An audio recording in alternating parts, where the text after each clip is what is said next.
Bienvenidos de nueva cuenta a nuestro programa Nuestros Autores. El día de hoy tenemos con nosotros al doctor Roberto González Villarreal, viejo conocido, por cierto, ¿no? Vamos a hacer confesiones personales en este espacio, pero es para presentar este bellísimo texto que le pusieron como título El taller de Foucault. Roberto, bienvenido a este programa. Debo decir que la verdad me da muchísimo gusto estar aquí frente a Roberto. Hacía un rato que no teníamos una conversación, aunque fuera frente a las cámaras, bueno, ni modo, así es la vida y hoy nos da esta posibilidad. Roberto, ¿por qué escribir un texto con estas características que tú le das al propio texto del taller de Foucault? Mira, ese texto tiene una historia particular. No es propiamente un texto mío, es un texto que lo elaboro a partir de 10 autores, 9 en particular. Se trata de 9 de mis autores, digamos así, favoritos. Pero favoritos no en el sentido nada más teórico o en el sentido afectivo, sino en un sentido estrictamente metodológico. Son favoritos en relación a una construcción de un método. Exactamente. Sí, hace muchos años descubrí a Foucault y al principio tuve una relación con Foucault tormentosa, primero porque no la entendía. Yo soy economista, yo vengo de la economía dura, de la economía de los modelos matemáticos, de ahí vengo. Pero a partir de intereses no solamente teóricos, sino también políticos, me dirigí al estudio de la política económica. No, porque eso tenía que ver, digamos, con tu doctorado en la Facultad de Economía de la UNAM, ¿no? Sí. Con esos datos duros. Sí, tenía que ver con eso, tenía que ver cómo entraba, en mi caso, cómo entraba el Estado en la construcción de la política económica. Pero el Estado en la economía es un ente muy extraño, porque es un ente externo. Entonces yo me tardé algunos años en tratar de dilucidar el estatuto del Estado en la economía, el estatuto del Estado en las ciencias sociales en general. Entonces me tardé años en trabajar eso y siempre fue un externo. Y poco a poco empecé a leer y a dirigirme a la ciencia política y a partir de ahí la ciencia política también tiene muchos problemas con el Estado. Y cuando llegué con Foucault, que fue totalmente accidental, descubrí un modo de plantear los problemas, un modo de analizar que es mucho más libre. Cuando dices accidental, ¿a qué te refieres? A que no había ninguna razón para que entrara con Foucault. ¿Así? Ninguna razón. Un economista que de repente descubre a Foucault es extraño hasta en otros lugares, ¿no? Te No más en plantea, México. digamos, una paradoja en ese momento. Sí, me plantea un modo de analizar distinto. Un modo de analizar distinto. Para empezar, el alejamiento de la teoría y la reivindicación del análisis. No en balde, en Foucault no puede encontrarse ninguna teoría de nada. Lo que hay es un conjunto de modos de analizar y sobre todo de modos de problematizar. Lo que estás diciendo es que hay en el fondo de Foucault un método. Hay un conjunto de métodos. Hay un conjunto de modos de problematización. Y esto en particular el que me interesa a mí es el que empieza a construir a finales de los 60 y de los 70, que es lo que llamó él la genealogía, y que tiene que ver con un conjunto de investigaciones particulares.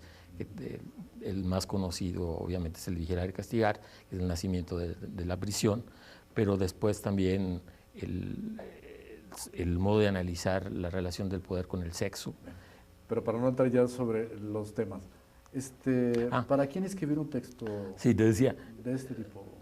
Para mí, ese fue un texto personal. Es mi modo de leerlos a estos autores, pero fue un modo de leerlo oblicuo, es decir, no directamente vinculado con lo que sus textos decían, sino con cómo habían problematizado, cómo habían construido los problemas de investigación.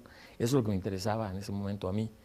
Y lo trabajé algunos años. Estos son de los que más me interesan. En realidad son alrededor de 25 autores de los que yo empecé a trabajar para descubrir o para tratar de rastrear el modo como plantearon los problemas de investigación, que siempre los investigadores es el problema fundamental, claro. O el problema siempre es el problema, ¿no? El modo de construir el problema, Y ahí hay una distinción ya epistemológica, ¿no? Los problemas no existen si no se construyen, y el modo de construirlos tiene muchos vericuetos que habría que especificar. Yo lo que hice aquí es leerlos metodológicamente, pero no metodológicamente en el viejo sentido del tipo de método y su vinculación. No, eminentemente procedimental, eminentemente procedimental. ¿Cómo le hicieron? ¿No? Pero eso venía, digamos, a lo mejor de tu tradición.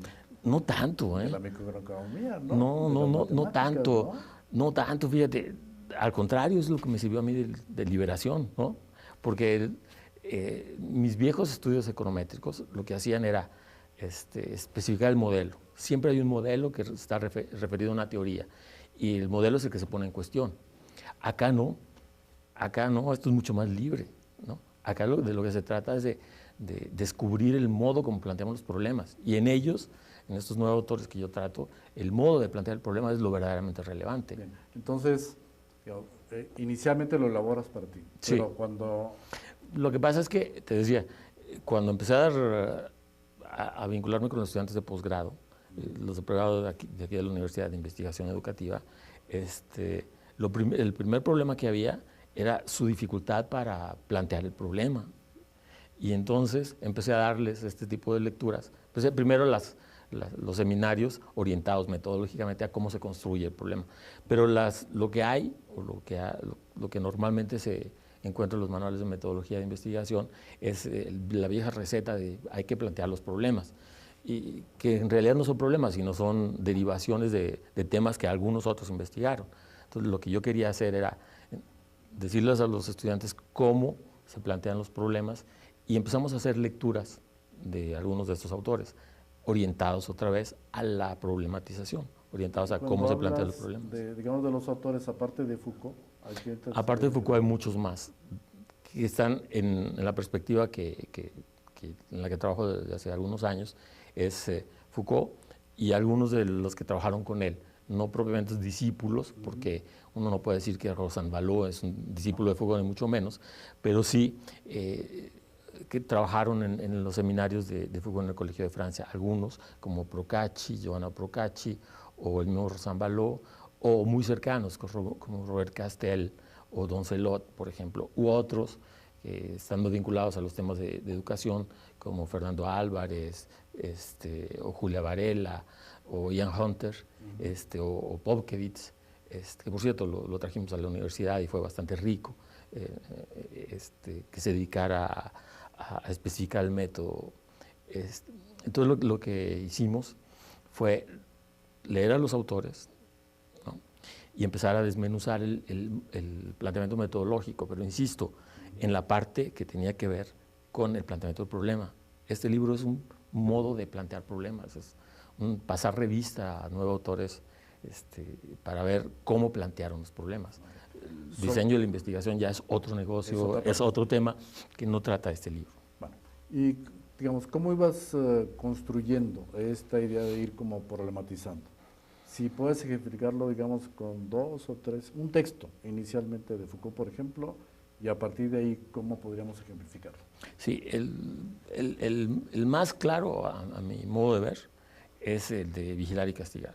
El primer capítulo de Vigilar y Castigar es un ejemplo de veras paradigmático de cómo se problematiza en la vertiente genealógica de Foucault. Y yo no trato aquí, porque no es mi interés, ver las diferencias o las particularidades en el modo Foucaultiano de concebir la genealogía, del modo nietzscheano o de los autores de la sociología histórica. No es mi interés. No me interesa. Esta parte, de verdad, no me interesa en este momento. Esto se explica en la introducción del texto, ¿no? De cuáles son de qué es lo que particularmente me interesa en este texto. Te decía, el primer capítulo de Vigilar y Castigar es ejemplar en eso. Si uno lo acompaña con un conjunto de entrevistas de Foucault, de comentarios, de críticas, de respuestas, en fin, de posiciones frente al texto, uno obtiene material muy valioso para ver el modo de problematizar. Y Foucault directamente lo dice. Si los que han leído el Vigilar y Castigar recordarán que empieza con una descripción particularmente plástica, una narrativa además muy bella de un parricida y del castigo al parricida, ¿no? El de Damián y el modo como se le castiga. Y después de esta narrativa del martirio, en otros términos, de este parricida, lo compara inmediatamente con el uso del tiempo en una cárcel. Siempre comentamos con los alumnos que ese modo de plantear el problema inmediatamente es muy rico, porque primero te dice una descripción que te conmueve, ¿no?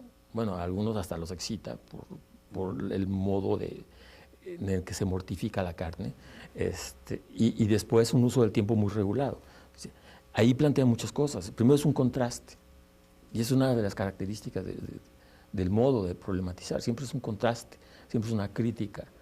A uno le recuerda viejos modelos cinematográficos de edición, ¿no? Pero sí es una crítica de una narrativa de mortificación de la carne a un uso del tiempo. Ahí hay un problema inmediato, hay un tránsito, hay una novedad, y eso es lo que tenemos que investigar, y eso es lo que se investiga. Entonces, la primera forma es esa. La primera forma de empezar a ver lo nuevo es contrastar en un periodo de tiempo muy corto, ¿sí? El salto en continuidades es muy sincrónico.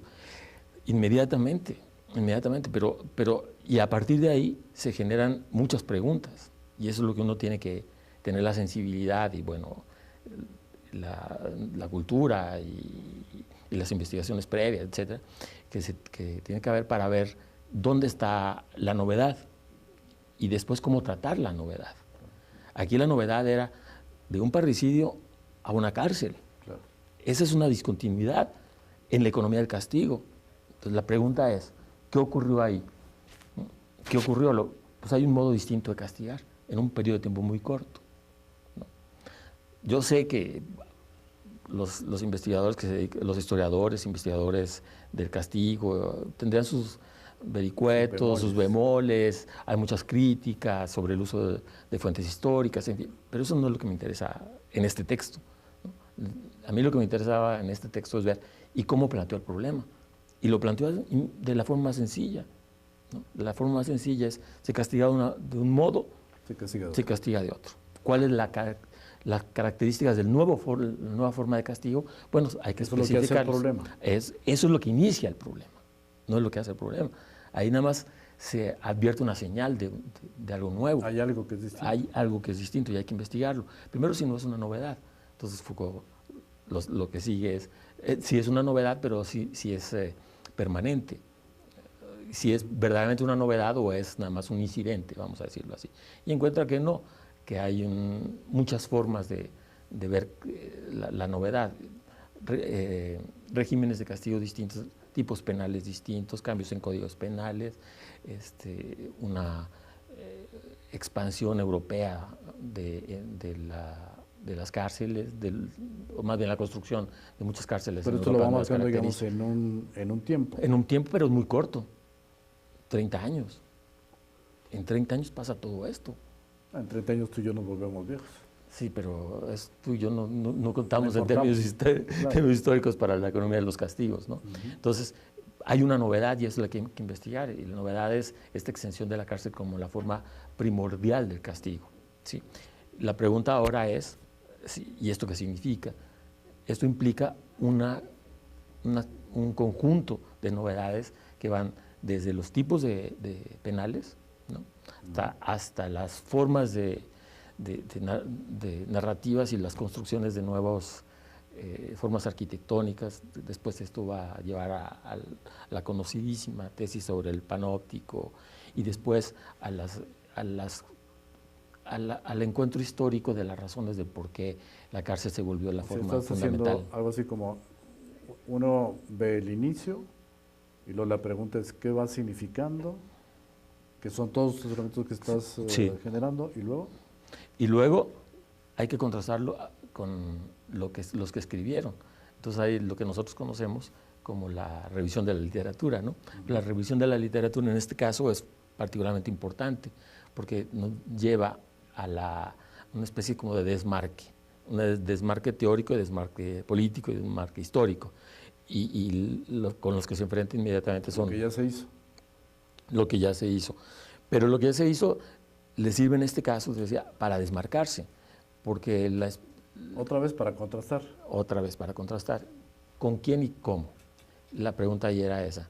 ¿Y con quién? Con los de la Escuela de Frankfurt, Rausch y otros autores que habían hecho más o menos lo mismo, habían hecho una especie de historia de los modos de castigo, vinculándolo con los modos de producción.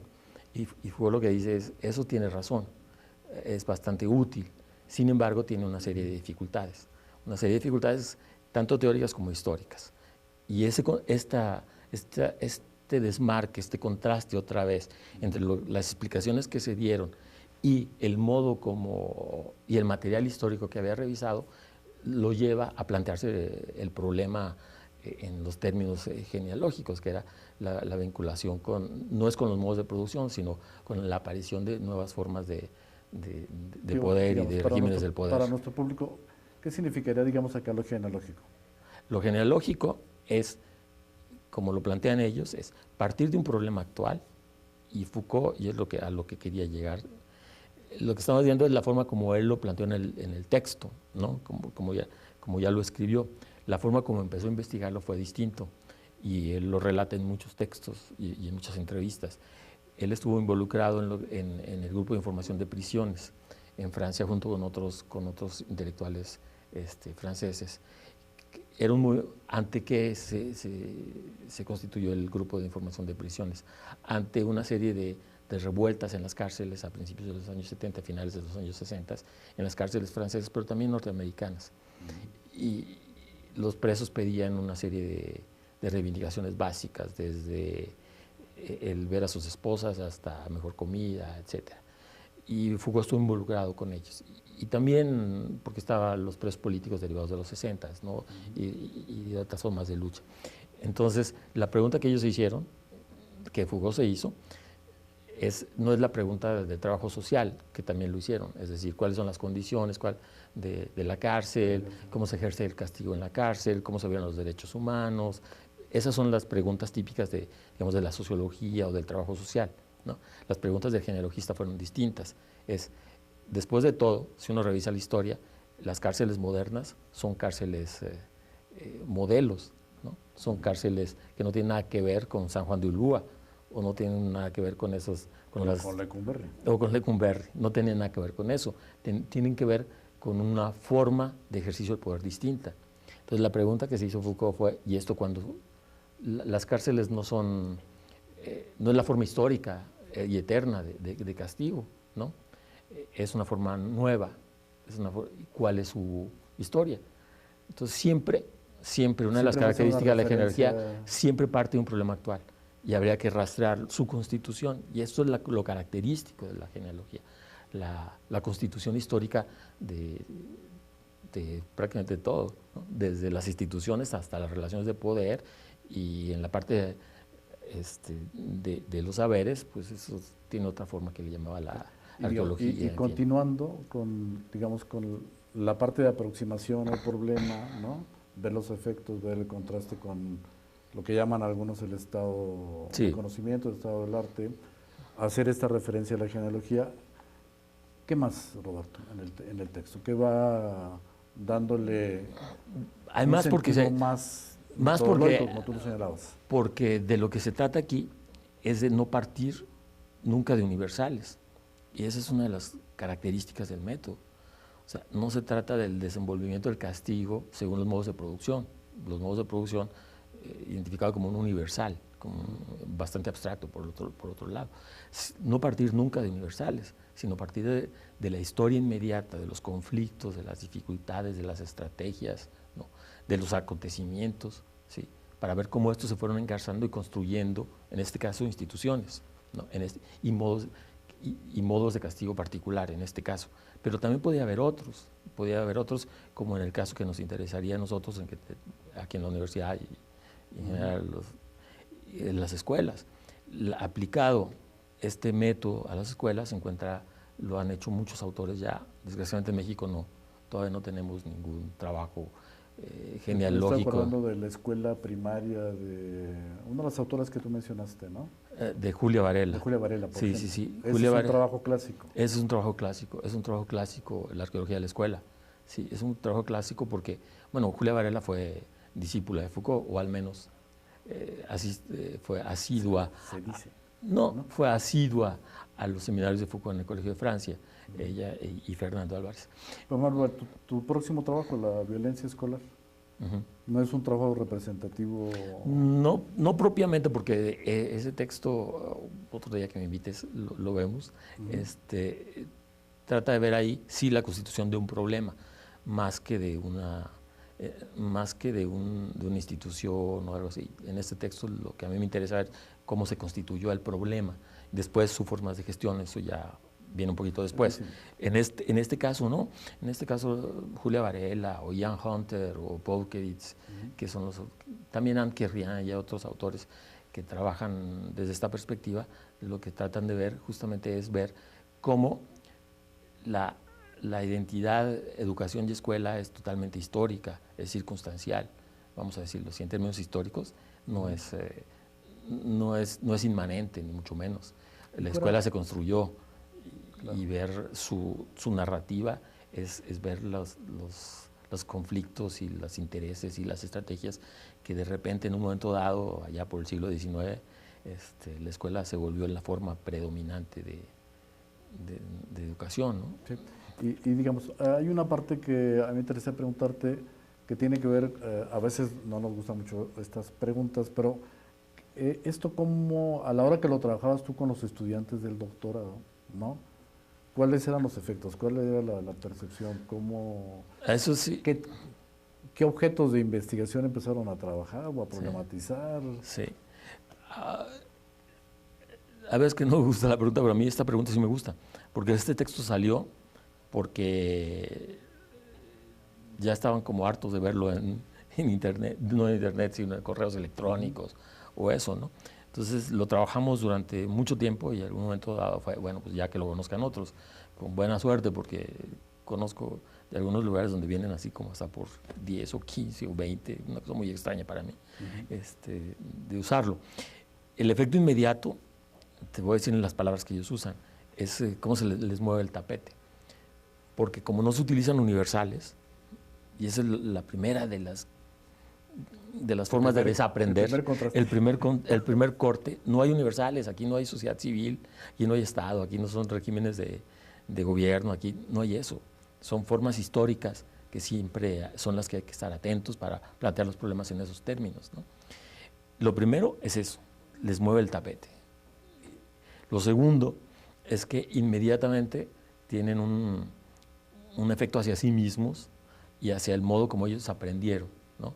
Entonces hay un efecto como de desaprender que me gusta mucho, porque yo nunca fui un lector de Bachelard ni mucho de esos, pero pues, siempre lo decían que hay que como que desaprender. Y yo... Pero ese, según algunos autores, es el mejor obstáculo. Es el mejor obstáculo, ¿no? Sí. Es el o epistemofílico, como les gusta decir a algunos, ¿no? Exacto. Eso se ve inmediatamente. Se ve. Y les cuesta trabajo, ¿eh? Algunos tardan mucho tiempo en desaprender y en volver a construirlo poco a poco. O algunos compañeros míos que han estado en seminarios que hemos dado, les tarda mucho y a veces el efecto es muy doloroso. Conozco gente que me ha dejado de hablar algunos meses, porque no, sí, de veras, y de amigos, pero cuando lo reconstruyen, resulta cosas muy, muy interesantes. Luego, algunos han hecho las tesis así, ¿no? Me ha tocado aquí en la universidad, por ejemplo, Daniel Molina. Daniel Molina hizo una tesis muy bonita. Educación física, ¿no? Eso fue después, eso fue en el doctorado. Cuando lo hizo conmigo fue sobre la genealogía del docente investigador. En ese tiempo estaba muy de moda este asunto del docente investigador, y él lo que trató de hacer es su reconstrucción histórica. Aquí hay una diferencia entre reconstrucción histórica y genealogía que no quiero profundizar, pero en el momento que los compañeros lo empiezan a hacer, resulta muy útil para ver cómo ciertas categorías que de repente son de uso común en lenguaje de la investigación o de la política educativa no son naturales ni un acierto histórico. Hay que ver de dónde surgieron, cómo surgieron, qué intereses tenían, en qué condiciones, qué estrategias utilizaron, cómo se construyó su narrativa, en fin. Y para ir cerrando, Roberto, con 2 minutitos casi, ¿por qué el taller de Foucault? Bueno, yo sé que lo has dicho, pero para sintetizar. El taller de Foucault es básicamente porque lo que interesa ver es el aspecto procedimental de la forma de plantear problemas en el estilo genealógico. Entonces el texto únicamente, repito, son la revisión de 9 autores, 9 textos que van desde Vigilar y Castigar hasta Ian Hunter y las premisas de la escuela, o Julia Varela y la arqueología de la escuela. Pero antes se pasa a revista una serie de temas que a mí me parecen tremendamente importantes, como el asunto del estado de bienestar, como el asunto de la invención de lo social. También consideramos como lo social como un universal, y no es cierto. Lo social y como la sociedad surgieron en un momento histórico preciso, y Don Celot lo que hizo fue regresar históricamente para ver en qué momento surgieron, en qué condiciones y cómo fueron transformándose, tanto la forma como se pensaba como la forma como se regulaba y se intervenía en él. Entonces el taller es para reivindicar esta lectura procedimental, que no metodológica, sino procedimental, más vulgar si tú quieres, más inicial. Más práctica. Más práctica. Yo tengo una diferencia ahí que en algunos momentos es radical con los lectores de Foucault. A mí Foucault no me interesa. Lo que me interesa es un conjunto de textos que escribió alguien llamado Foucault y de los cuales uno puede aprender siempre y cuando se empiecen a utilizar. Si no se utilizan y se quedan en el comentario de Foucault, me parece que es lo más antifoucaultiano que se puede hacer. Y yo, como no soy Foucaultiano ni antifoucaultiano, pues esas cosas no me interesan. Entonces se trataba, te digo, de rescatar esta parte procedimental. Entonces, ¿cómo le hicieron? Entonces había que tomarlo así.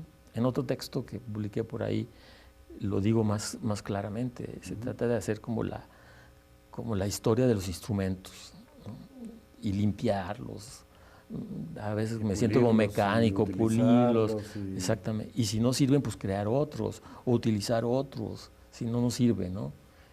Y para eso se usa. Pues Roberto, se nos ha terminado el tiempo. Muchísimas gracias por la conversación. Y a ustedes los invitamos a otro programa de nuestros autores de la Universidad Pedagógica Nacional.